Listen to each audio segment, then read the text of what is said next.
नमस्कार, मैं हूं आपके साथ निशु शर्मा। चलिए शुरुआत करेंगे बुलेटिन की। प्रधानमंत्री नरेंद्र मोदी ने चीनी विदेश मंत्री वांग सियेन से मुलाकात की है और इस मुलाकात के दौरान भारत चीन संबंधों को लेकर सकारात्मक संदेश दिए गए हैं। प्रधानमंत्री नरेंद्र मोदी की ओर से एक्स पर पोस्ट भी किया गया है और मुलाकात के बाद भारत चीन रिश्तों में पारस्परिक हितों और संवेदनशीलता का सम्मान करते हुए प्रगति हुई है, ये बात उनकी ओर से कही गई। उन्होंने आगे कहा कि सहयोग संगठन यानी कि SCO सम्मेलन के दौरान होने वाली अगली मुलाकात का उन्हें बेसब्री से इंतजार है। प्रधानमंत्री नरेंद्र मोदी ने भरोसा जताया है कि भारत और चीन के बीच स्थिर, पूर्वानुमानित और रचनात्मक संबंध क्षेत्रीय और वैश्विक शांति एवं समृद्धि में अहम योगदान देंगे।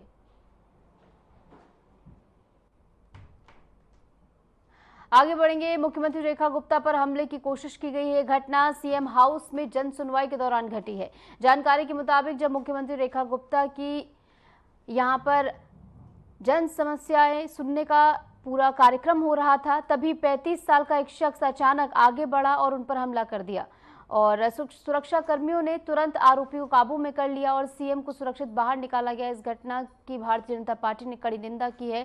तो वहीं दिल्ली के मंत्री मनजिंदर सिंह सिरसा ने भी इस हमले को लेकर बता दें कि तीखी प्रतिक्रिया दी है। सिरसा ने कहा है कि मुख्यमंत्री दिन रात दिल्ली की चिंता करती हैं और ये घटना बेहद चिंताजनक है। विरोधियों की राजनीतिक साजिश ये हो सकती है, बात उनकी ओर से कही गई है।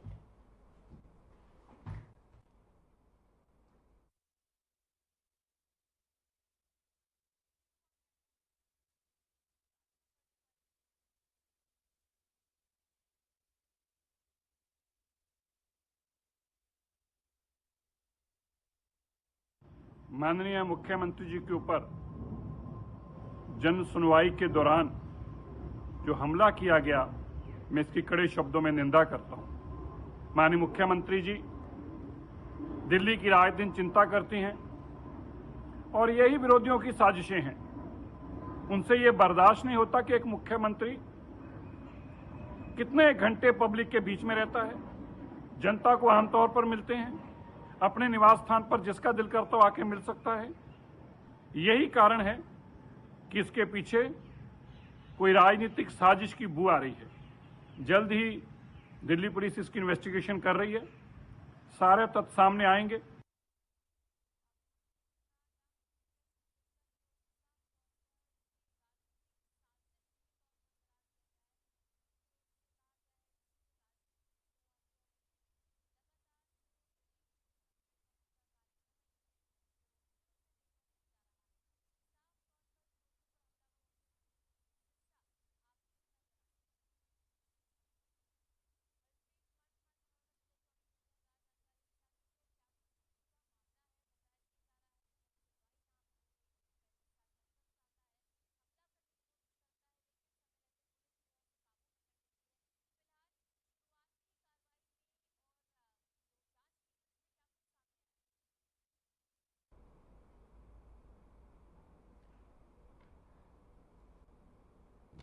आप तक मेरी आवाज पहुंच पा रही है?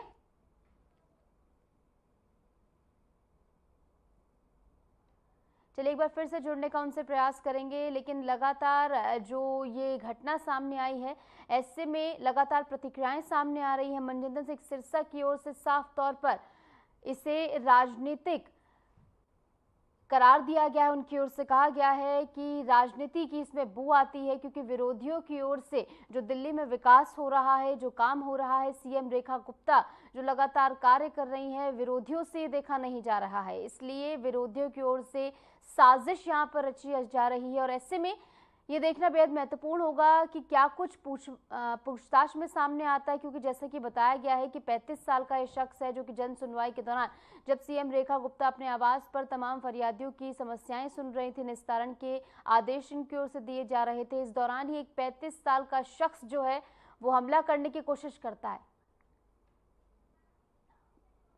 और विजय एक बार फिर से हमारे साथ जुड़ गए हैं। विजय, क्या कुछ ये पूरा मामला है, जांच में अब तक क्या कुछ सामने आया है शख्स के बारे में? वो रोज रूटीन की तरह दिल्ली की सीएम रेखा गुप्ता जो है अपने जनता दरबार लगाती है, जन सुनवाई करती है। ये आज पहली बार नहीं, वो जो है लगातार जब से सीएम बनी है तब से वो जन सुनवाई करती है। ऐसे में आज जब वो जन सुनवाई कर रही थी तो उसके भीड़ में जो है एक 35 साल वर्ष का जो आदमी है उसने जो है पथराव कर दिया। ऐसे में जो पुलिस ने उनको जो अरेस्ट भी कर लिया, अपने अंडर कर लिया है। लेकिन एक बड़ा सवाल उठता है कि दिल्ली की सीएम जब सेफ नहीं है तो आम जनता कैसे सेफ रहेगा। ऐसे में जो है लगातार तमाम जो है नेतागण, बीजेपी की जो तमाम बड़े लीडर भी इसकी निंदा कर रहे हैं और पुलिस जो है जांच में जुटी हुई है। जी क्या जांच में शख्स के बारे में कुछ ऐसी जानकारी सामने आई है कि किस वजह से हमला हो सकता है? आपको बता दें अभी तक ऐसा कोई मामला सामने नहीं आया है। पुलिस जो है जांच में जुटी हुई है, लगातार जो है तमाम जो है सीसीटीवी जो है वहां पे लगे हुए जो है और सुरक्षा बल में जितने भी तैनात थे उन्होंने भी पूरे जांच में जुटी हुई है। ऐसे में अभी तक ऐसा कोई मामला सामने नहीं आया कि वो व्यक्ति ने ऐसा क्यों किया। सिरसा की ओर से साफ तौर पर इसे राजनीतिक रूप से विरोधियों की ओर से किए जाने वाला हमला ही हो सकता है, ये करार दिया गया है। जी आपको बता दें तमाम जो है बीजेपी के नेतागण जो है इसकी निंदा कर रहे हैं। वहीं विपक्ष के भी जो है कई नेता जो है बयान दे रहे हैं कि ये चीज गलत है, लेकिन किसी दिल्ली की सीएम के साथ ऐसा नहीं होना चाहिए। लेकिन बीजेपी का साफ तौर पे कहना है कि ये विपक्ष की कोई चाल हो सकती है। जी बिल्कुल, विपक्ष की ओर से ये बात कही जा रही है। विपक्ष जो है बार बार ये सवाल उठा रहा है कि जब सीएम रेखा गुप्ता ही सुरक्षित नहीं है इस प्रकार से, तो कैसे आम जनमानस यहाँ पर सुरक्षित होंगे। लेकिन इस बीच सत्ता पक्ष यानी कि बीजेपी की ओर से ये बात कही जा रही है कि विरोधियों की ओर से किया गया हमला हो सकता है। फिलहाल बहुत बहुत शुक्रिया विजय, जुड़े हमारे साथ और तमाम जानकारी आपने साझा की। खबरों में आगे बढ़ेंगे। प्रधानमंत्री नरेंद्र मोदी ने चीनी विदेश मंत्री वांग यी से मुलाकात की है। इस दौरान भारत चीन संबंधों को लेकर सकारात्मक संदेश दिया गया है।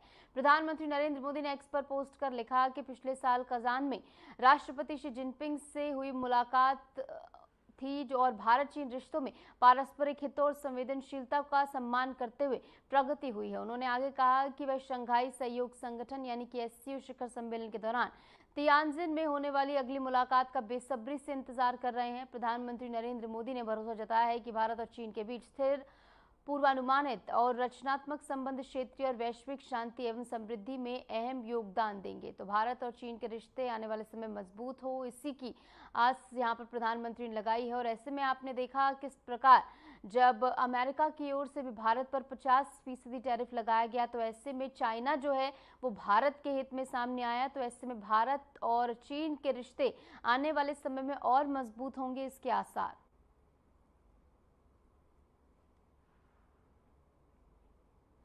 हरियाणा के मुख्यमंत्री नायब सिंह सैनी ने भिवानी की बेटी मनीषा मामले को लेकर बड़ा ऐलान किया है। सीएम सैनी ने एक्स पर पोस्ट कर कहा कि प्रदेश सरकार और पुलिस प्रशासन पूरी गंभीरता और पारदर्शिता से मामले की जांच कर रहे हैं। उन्होंने बताया कि वह खुद लगातार इस केस की रिपोर्ट ले रहे हैं।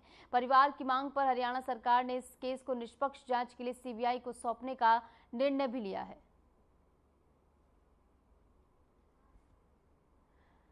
तो मनीषा की मौत की जांच अब सीबीआई की ओर से की जाएगी और इस पूरे हत्याकांड को लेकर जो पूरा ये जघन्य अपराध यहां पर हुआ है, इसको लेकर सीएम नायब सिंह सैनी की ओर से भी एक्स पर पोस्ट कर जानकारी दी गई। उनकी ओर से कहा गया है कि वो खुद लगातार रिपोर्ट इस पूरे मामले में ले रहे हैं। उनकी ओर से भी लगातार आदेश दिए गए हैं और निष्पक्ष और पारदर्शिता से इसकी जांच हो, इसलिए एक बड़ा निर्णय लिया गया है और जांच सीबीआई को सौंपी गई है और इस पूरे मामले में न्याय दिया जाएगा। ये नायब सिंह सैनी की ओर से आश्वासन पीड़ित परिवार को दिया गया है। तो मनीषा की मौत की अब सीबीआई जांच होगी, ये निर्णय सरकार की ओर से लिया गया है। मुख्यमंत्री ने कहा कि पूरा न्याय सुनिश्चित होगा, यानी साफ तौर पर परिवार को ये वो सुनिश्चित कर रहे हैं, आश्वासन दे रहे हैं कि न्याय जरूर मिलेगा। और ऐसे में लगातार इस पूरे अपराध को लेकर जो घटना यहाँ पर हुई है, इसकी निंदा पूरे देश में हो रही है। तो ऐसे में अब पुलिस की ओर से पारदर्शिता और इसी के साथ साथ निष्पक्ष जांच कराने के आदेश जो है नायब सिंह सैनी की ओर से दिए गए हैं और इसी क्रम में बड़ा फैसला लेते हुए जांच जो है वो फिलहाल सीबीआई को सौंप दी गई है। सीबीआई निष्पक्ष तरीके से इस पूरे मामले की जांच कर रही है और ऐसे में न्याय आखिर कब मिलेगा और कितना समय इसमें लगेगा, ये देखना महत्वपूर्ण होगा, क्योंकि आश्वासन फिलहाल सीएम की ओर से दिया गया है। उन्होंने खुद इस बारे में जानकारी दी है कि तमाम पहलुओं पर वो खुद भी लगातार रिपोर्ट ले रहे हैं और अधिकारियों से भी लगातार वो कांटेक्ट में बने हुए हैं, तमाम जानकारी वो ले रहे हैं। ये सुनिश्चित उनकी ओर से किया जा रहा है कि ये पूरी जांच जो है वो पारदर्शिता और इसी के साथ निष्पक्षता के साथ पूरी हो और इस पूरे मामले में पूरा न्याय दिया जाएगा, पूरा न्याय किया जाएगा। ये सीएम सैनी की ओर से साफ तौर पर आश्वासन दिया गया है। हरियाणा के मुख्यमंत्री नायब सिंह सैनी ने भारतीय निशानेबाज कपिल बैंसला को बधाई दी है। कपिल ने 16वीं एशियाई निशानेबाजी चैंपियनशिप में शानदार प्रदर्शन करते हुए स्वर्ण पदक अपने नाम किया है। सीएम सैनी ने कहा कि कपिल की उपलब्धि पूरे देश और प्रदेश के लिए गर्व का विषय है। उन्होंने कपिल के उज्जवल भविष्य की शुभकामनाएं दी हैं और कहा कि हरियाणा के खिलाड़ी खेलों में लगातार नई ऊंचाइयां छू रहे हैं।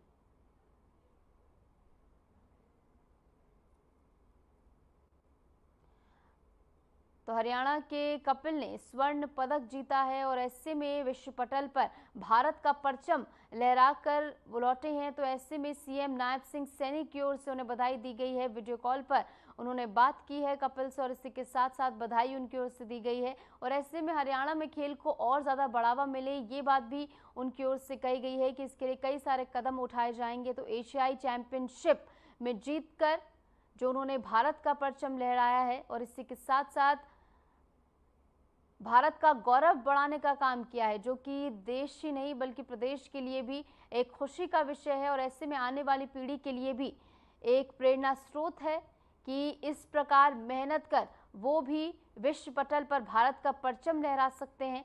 और ऐसे में कपिल की उपलब्धि पर देश को गर्व है, ये सीएम नायब सिंह सैनी की ओर से कहा गया। एशियाई चैंपियनशिप में भारत का परचम उन्होंने लहराया है और इसी के साथ साथ इस बड़ी उपलब्धि पर पूरा देश, प्रदेश और सीएम नायब सिंह सैनी ने भी उन्हें बधाई दी है। उत्तराखंड के मुख्यमंत्री पुष्कर सिंह धामी ने गैरसैंण चमोली में विधानसभा के मानसून सत्र के दौरान तैनात पुलिसकर्मियों से मुलाकात की है। मॉर्निंग वॉक के दौरान सीएम धामी ने ड्यूटी पर मौजूद जवानों का हालचाल पूछा और उनका उत्साह बढ़ाया। सीएम ने पुलिसकर्मियों के साथ अनौपचारिक बातचीत करते हुए कहा कि प्रदेश की कानून व्यवस्था और सुरक्षा व्यवस्था की वो रीढ़ है। उन्होंने जवानों के समर्पण और कर्तव्य निष्ठा की सराहना की है। तो सुबह सुबह मॉर्निंग वॉक पर निकले सीएम धामी ने पुलिसकर्मियों से यहां पर मुलाकात की और इसी के साथ उन्होंने अनौपचारिक बातचीत यहां पर की है। उन्होंने कहा कि कानून व्यवस्था की रीढ़ है पुलिसकर्मी और ऐसे में उनका हौसला बढ़ाने का काम भी यहां पर सीएम धामी की ओर से किया गया है। और देखिए तस्वीरें भी सामने आई हैं जहां पर बेहद ही गर्मजोशी से हाथ मिलाते हुए सीएम धामी आपको नजर आ रहे हैं और इसी के साथ साथ अनौपचारिक बात उनकी ओर से यहां पर की गई है, जहां पर उन्होंने कहा कि पुलिसकर्मी जो है, जो पूरा प्रशासनिक अमला है, वो कानून व्यवस्था की रीढ़ है। दिल्ली के वीर भूमि पर गर्व, प्रधानमंत्री राजीव गांधी की जयंती पर उन्हें श्रद्धांजलि दी गई है। इस मौके पर कांग्रेस के राष्ट्रीय अध्यक्ष मल्लिकार्जुन खड़गे ने पुष्प अर्पित कर राजीव गांधी को याद किया है। कांग्रेस सांसद प्रियंका गांधी वाड्रा भी अपने पिता की जयंती पर वीर भूमि पहुंची। उनके साथ उनके पति रॉबर्ट वाड्रा और बेटे रेहान वाड्रा ने भी श्रद्धांजलि दी है। इसके अलावा कांग्रेस सांसद केसी वेणुगोपाल और वरिष्ठ कांग्रेस नेता भूपेंद्र सिंह हुड्डा ने भी राजीव गांधी की समाधि पर पहुंचकर नमन किया है। उन्हें उनकी जयंती पर याद किया गया है। तो केसी वेणुगोपाल और हुड्डा ने राजीव गांधी को यहां पर याद किया और इसी के साथ साथ वीर भूमि पर कांग्रेस के तमाम दिग्गज और बड़े नेता पहुंचे, जहां पर प्रियंका गांधी और इसी के साथ साथ उनके पति रॉबर्ट वाड्रा और उनके बेटे रेहान भी यहां पर पहुंचे। कांग्रेस अध्यक्ष मल्लिकार्जुन खड़गे ने भी यहां पर पुष्पांजलि अर्पित कर उन्हें श्रद्धांजलि दी है। तमाम कांग्रेस के बड़े नेता, चाहे वो केसी वेणुगोपाल हो या फिर हुड्डा हो, वो यहाँ पर पहुंचे हैं वीर भूमि पर और इसी के साथ साथ नमन कर विनम्र श्रद्धांजलि, पुष्पांजलि अर्पित करके यहाँ पर राजीव गांधी को दी गई है।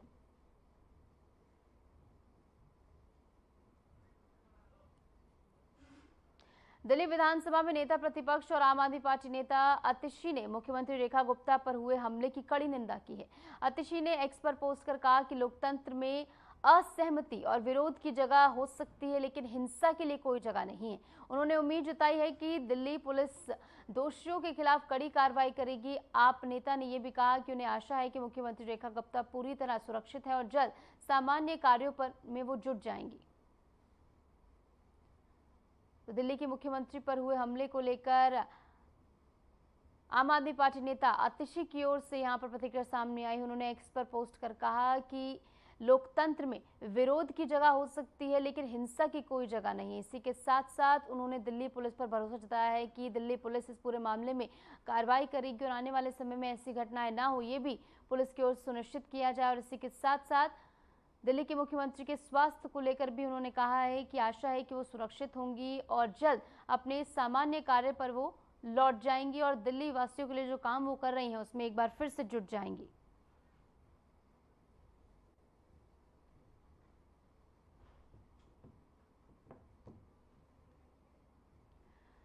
जम्मू कश्मीर के किश्तवाड़ जिले के चसौती गांव में बाढ़ का कहर देखने को मिला है। बाढ़ प्रभावित इलाके में एनडीआरएफ और SDRF, Jammu Kashmir police, CISF, भारतीय सेना और प्रशासन की टीमें राहत और बचाव कार्य में जुटी हुई हैं। पानी का बहाव तेज होने और गांव में चारों तरफ मलबा जमा होने से हालात बेहद गंभीर और संवेदनशील यहां पर बने हुए हैं। बचाव एजेंसियां लगातार ग्रामीणों की तलाश कर रही हैं और सुरक्षित स्थानों पर उन्हें पहुंचाने का काम प्रशासन की ओर से किया जा रहा है। तो जम्मू कश्मीर में हालात इस समय बेहद संवेदनशील बने हुए हैं, गंभीर बने हुए हैं, क्योंकि यहां पर बाढ़ का खतरा लगातार बढ़ रहा है। जो नदी का बहाव है वो लगातार तेज हो रहा है। तो ऐसे में जो नदी के पास रहने वाले लोग हैं उनको जो है सुरक्षित स्थानों पर पहुंचाने का काम प्रशासन की ओर से किया जा रहा है। एनडीआरएफ हो, एसडीआरएफ हो, सीआईएसएफ हो, जम्मू कश्मीर पुलिस बल हो, सभी यहां पर ग्रामीणों को सुरक्षित स्थानों पर पहुंचाने में जुटे हुए हैं और जल्द से जल्द यहां पर लोगों को सुरक्षित स्थानों पर पहुंचाने का प्रयास किया जा रहा है। और ऐसे में हालातों पर भी लगातार नजर बनी हुई है प्रशासन की, क्योंकि बहाव जो है वो लगातार तेज हो रहा है। तो ऐसे में कटान जो है यहाँ पर देखने को मिल सकता है, खासकर वहाँ घर जो हैं यानी नदियों के पास जो घर हैं उन पर सबसे ज्यादा खतरा है। तो ऐसे में जल्द से जल्द लोगों को वहां से सुरक्षित स्थानों पर पहुंचाया जा रहा है। लगातार हालातों पर नजर बनी हुई है और कोई भी ऐसी आपात स्थिति अगर आने वाले समय में बनती है तो उसे जल्द से जल्द काबू में किया जाए, ये प्रशासन की ओर से सुनिश्चित किया जाएगा। और जैसे कि आप जानते हैं कि पहाड़ी इलाका है तो यहाँ पर सबसे ज्यादा खतरा बाढ़ का बना रहता है और ऐसे में अगर बाढ़ के हालात यहाँ पर और ज्यादा गंभीर रूप से सामने आते हैं तो जल्द से जल्द और तेजी से यहाँ पर काम किया जाएगा। हालांकि अभी भी लोगों को सुरक्षित स्थानों पर पहुंचाया जा रहा है। एडवाइजरी लोगों को दी गई है कि खुद भी वो एहतियात बरतें और जल्द से जल्द सुरक्षित स्थानों पर वो चले जाएं। प्रशासन का पूरा सहयोग इसमें है और ऐसे में अपने पर्सनल लेवल पर भी एहतियातन कुछ कदम उठाना बेहद अनिवार्य, इसलिए लोगों को जागरूक भी इस बारे में किया जा रहा है। मौसम विभाग की ओर से भी लगातार चेतावनी जारी की जा रही है और इस बीच बाढ़ का खतरा इलाके में लगातार बना हुआ है। जैसे कि आप तस्वीरों में भी देख सकते हैं, नदी का बहाव जो है इस समय बेहद तेज है। तो ऐसे में हालात इस समय गंभीर हैं और लोगों को एहतियात बरतने को कहा जा रहा है। दिल्ली के मालवीय नगर में आज पशु प्रेमियों ने विरोध प्रदर्शन किया है। ये प्रदर्शन सुप्रीम कोर्ट के आवारा कुत्तों को लेकर आए आदेश के खिलाफ किया गया है। प्रदर्शनकारियों का कहना है कि यह आदेश पशु अधिकारों का हनन है, इससे सड़कों पर रहने वाले कुत्तों की जिंदगी खतरे में पड़ सकती है। उन्होंने मांग की है कि इस फैसले को वापस लिया जाए और पशुओं की सुरक्षा के लिए ठोस कदम उठाए जाए। तो सुप्रीम कोर्ट की ओर से आए फैसले को लेकर इस समय देश में घमासान मचा हुआ है, जहां पर आम लोग लगातार इस फैसले का विरोध कर रहे हैं कि आखिर कैसे पालतू जो कुत्ते हैं यानी जो गलियों में कुत्ते रहते हैं उनको शेल्टर होम्स में भेज दिया जाएगा। ऐसे में सवाल लोगों की ओर से कई उठाए जा रहे हैं कि इसके अलावा तमाम अन्य विकल्प भी मौजूद हैं और इसी के साथ साथ जिन शेल्टर होम्स में भेजने की बात की जा रही है वो शेल्टर होम्स कहाँ है, ये लोगों की ओर से पूछा जा रहा है। और ऐसे में आप तस्वीरें भी देखिए जहां प्लाकार्ड्स लिए वो लोग आपको नजर आ रहे हैं और ऐसे में जो आवारा कुत्ते हैं जिनको शेल्टर होम्स में भेजे जाने का फैसला सुप्रीम कोर्ट की ओर से लिया गया है उसे वापस लेने की मांग की जा रही है। और ऐसे में देखिए आमने सामने दो लोग हैं, क्योंकि समाज जो है 2 खेमों में बंटता हुआ नजर आ रहा है। ऐसे में एक हिस्सा जो है वो ये कह रहा है कि उन्हें शेल्टर होम्स में भेजा जाना जरूरी है, क्योंकि लगातार रेबीज के केसेस बढ़ रहे हैं, बच्चों को खतरा है। जो पेरेंट्स हैं वो बच्चों को पार्क तक नहीं भेज पाते हैं, लगातार डॉग बाइट्स की खबरें जो है वो सामने आती हैं। तो ऐसे में एहतियातन ये कदम उठाना जरूरी है। तो वहीं दूसरी ओर जो इस फैसले के विरोध में हैं वो लोग लगातार ये बात कह रहे हैं कि आखिर किस प्रकार यहाँ पर पशुओं के अधिकारों का हनन किया जा रहा है, और लगातार इसको लेकर विरोध भी किया जा रहा है। जैसे कि आप तस्वीरों में देख सकते हैं, नारेबाजी यहाँ पर की जा रही है, और ऐसे में नो डॉग नो वोट की बात भी यहाँ पर की जा रही है, यानी वोट भी लोग नहीं करेंगे, ये चेतावनी यहाँ पर दी गई है। और ऐसे में इस फैसले को जल्द से जल्द वापस लिया जाए, ये लोगों की ओर से मांग है। मुंबई में कल रात एक बड़ी घटना के बाद मोनोरेल सेवाएं अब फिर से शुरू हो गई हैं। दरअसल मोनोरेल ट्रेन RST4 मुंबई के मैसूर कॉलोनी स्टेशन के पास भक्तिपार और चैंबूर के बीच अचानक फंस गई थी। ट्रेन के बीच रास्ते में अटक जाने से यात्रियों में हड़कंप मच गया। करीब 582 यात्री कई घंटों तक ट्रेन में फंसे रहे। राहत की बात यह रही कि रेस्क्यू टीमों ने समय पर पहुंचकर सभी यात्रियों को सुरक्षित बाहर निकाल लिया। घटना के कारण मोनोरेल सेवाएं कुछ समय के लिए बाधित रहीं, प्रभावित हो गई थी, लेकिन तकनीकी खराबी दूर करने के बाद सेवाएं एक बार फिर से बहाल कर दी गई हैं। फिलहाल मोनोरेल संचालन सामान्य और यात्रियों की आवाजाही लगातार जारी है। तो मुंबई मोनोरेल में तकनीकी खराबी के चलते हड़कंप मच गया, जहां पर कई घंटे तक ये मोनोरेल जो है वो एक जगह फंसी रही। 582 यात्री इसमें सवार थे बताया जा रहा है, लेकिन जल्द से जल्द लोगों को जो है बाहर निकाला गया और तकनीकी खराबी को भी यहाँ पर दुरुस्त किया गया है, और एक बार फिर से आवाजाही जो है वो शुरू हो गई है। मोनोरेल की आवाजाही भी यहाँ पर एक बार फिर से शुरू हो गई है, और रेस्क्यू टीमों ने सभी को बाहर निकाल लिया था। बताया ये गया है कि जब इस ट्रेन में जो है तकनीकी खराबी आई तो उस समय 582 यात्री इसमें सवार थे, और ट्रेन कई घंटों तक एक ही जगह पर फंसी रही, जिससे कि यात्रियों में भी हड़कंप मच गया। दिल्ली में यमुना नदी का जलस्तर खतरे के निशान के करीब पहुंच गया है। नदी के तेज बहाव का वीडियो पुराने यमुना पुल से सामने आया है। लगातार पानी का स्तर बढ़ने से निचले इलाकों में बाढ़ जैसी स्थिति बनने का खतरा बढ़ गया है। प्रशासन ने सतर्कता बरतने के निर्देश दिए और हालात पर कड़ी नजर रखी जा रही है। पुलिस और आपदा प्रबंधन विभाग की टीमें नदी किनारे बस्तियों को खाली कराने की तैयारी में जुटी हुई हैं, ताकि कोई भी ऐसी आपात स्थिति आने वाले समय में बनती है तो कोई भी जनहानि उसमें ना हो। इसके लिए पहले से ही एहतियातन कदम उठाए जा रहे हैं, और ऐसे में लगातार यमुना नदी का जलस्तर जो बढ़ रहा है तो खतरे की घंटी के तौर पर भी ये देखा जा रहा है, क्योंकि निचले इलाकों में बाढ़ का खतरा इसके चलते बन गया है। तो ऐसे में लोगों को जो है सुरक्षित स्थानों पर पहुंचाने की तैयारी प्रशासन की ओर से फिलहाल की जा रही है।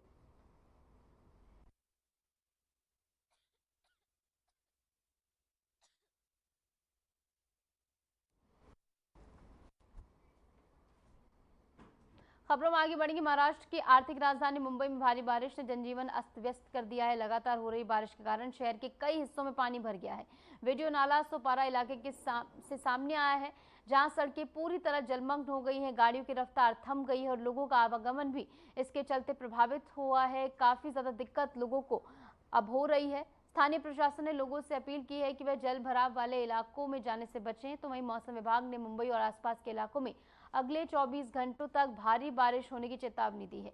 तो मौसम विभाग पहले से चेतावनी जो है जारी कर रहा है। लोगों को यहाँ पर चेताने का काम मौसम विभाग की ओर से किया जा रहा है। तो वहीं मुंबई में भारी बारिश के चलते जनजीवन जो है वो प्रभावित हुआ है, और ऐसे में तस्वीरें भी जो आप देखेंगे तो सड़कें यहाँ पर तालाब में तब्दील होती हुई नजर आई हैं।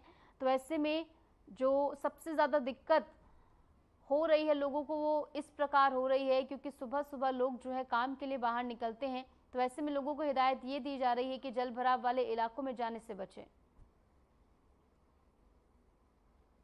और फिलहाल के लिए हमारे इस खास बुलेटिन में इतना ही। नमस्कार।